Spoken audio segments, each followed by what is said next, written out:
In recent days, men have been at the center of incidents involving severe depression, some allegedly being hopeless or feeling to self-harm. Well, one researcher believes there isn't enough local advocacy for men's mental well-being, and he's hoping to remove the stigma associated with the condition through public education. Trisha Gay Kelly reports.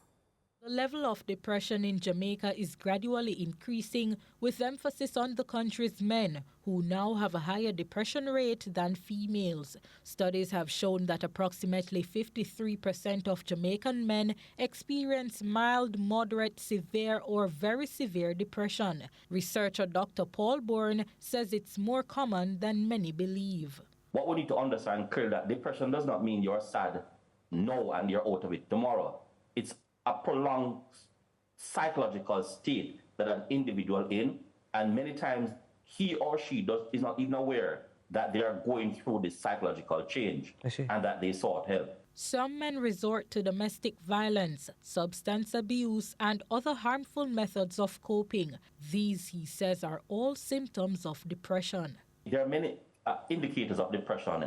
Change in mood. We're not talking about just your change in mood for today. Change in mood, change in habits, change in lifestyle practices, eating disorder. Those are all indicators that something's actually going on with an individual psychologically.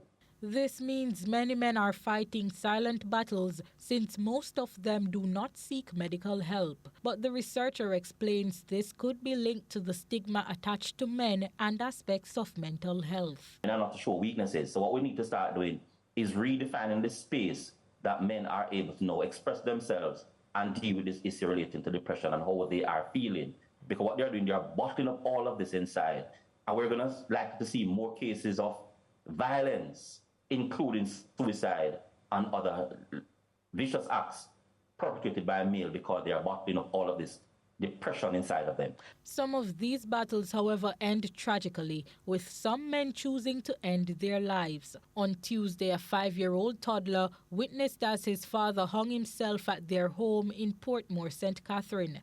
And just a day before, a firefighter climbed to the top of the Halfway Tree Transport Center due to feelings of hopelessness, an incident many have labeled a call for help. There are the men within our context in Jamaica that they ought to be macho. They won't seek care for this because many persons see depression as not only a mental health situation, but in the case of some people see it as madness. So because they don't want to expose that they are going through this psychological state, they bottle this inside, and it sometimes expresses itself in terms of other things, including suicide and violence. The research focused on an age range of 18 to 99 years, with men of all ages fitting the criteria from mild to very severe depression. Trisha Gay Kelly, CVM News.